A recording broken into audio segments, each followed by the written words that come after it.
दोस्तों इस वीडियो में जानेंगे कि निषेचन के बाद यानी कि फर्टिलाइजेशन के बाद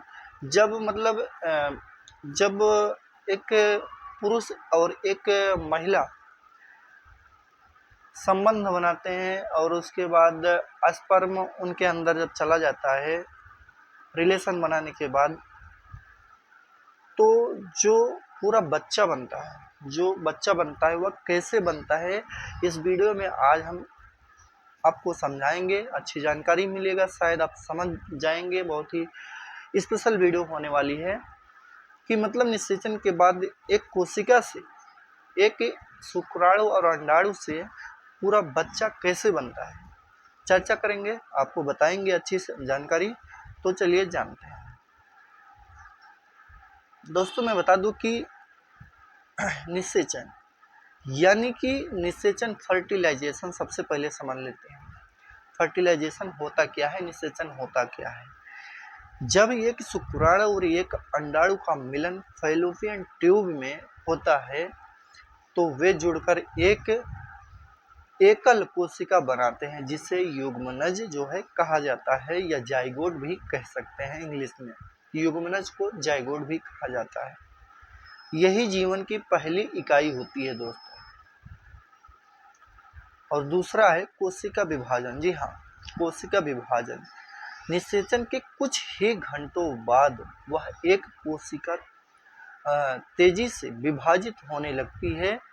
1 से 2, 3, 4, 8, 16 मतलब कुछ दिनों में, मतलब 1 से लेकर 15-16 दिनों में यह कोशिकाओं का एक गोला बन जाता है जिसे ब्लास्टोसिस्ट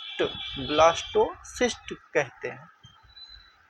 तीसरा है रोपण। जी हाँ, लगभग 5 से 7 दिनों के बाद यह कोशिकाओं का गोला गर्भाशय यूट्रस, यानी कि गर्भाशय को इंग्लिश में यूट्रस भी कह सकते हैं, की दीवार से चिपक जाता है। यहीं से उसे माँ के शरीर से पोषण मिलना शुरू होता है। अब बात करते हैं कि भ्रूण का विकास। जी हाँ, पहला महीना दिल धड़कना शुरू कर देता है और शरीर के मुख्य अंगों की नींव पड़ती है। दूसरा महीना में हाथ, पैर, आंखें और कान बनने लगते हैं। अब इसे भ्रूण यानी कि फिटस भी कहा जाता है। और जो तीसरा महीना होता है, तीसरे महीने में दोस्तों हड्डियों और मांसपेशियों विकसित होने लगती हैं और बच्चा हिलना डुलना शुरू कर देता है।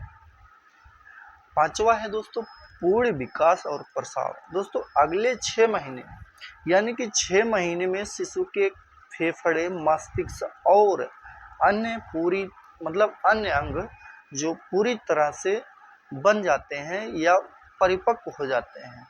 लगभग 9 महीने यानी कि 38 से 40 सप्ताह बाद शिशु जन्म लेने के लिए, मतलब 9वें महीने में जो है कि शिशु जन्म के लिए जो है तैयार हो जाता है। क्या आप जानते हैं कि गर्भ के अंदर शिशु को पोषण और ऑक्सीजन किसके माध्यम से मिलता है? मतलब शिशु कैसे जिंदा रहता है एक माँ के पेट में?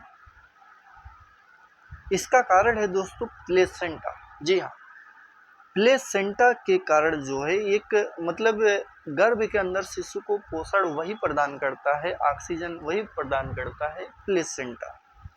प्लेसेंटा नामक एक विशेष अंग के माध्यम से मिलता है जो माँ और बच्चों को जो है दोनों को अच्छा संतुलन बनाता है। यह प्लेसेंटा किसे कहते हैं आपको अगली वीडियो में पता चल जाएगा कि प्लेसेंटा क्या है। जी हाँ, प्लेसेंटा किसे कहते हैं, कैसे होता है एक पूरे बच्चे का निर्माण, तो शायद समझ गए होंगे।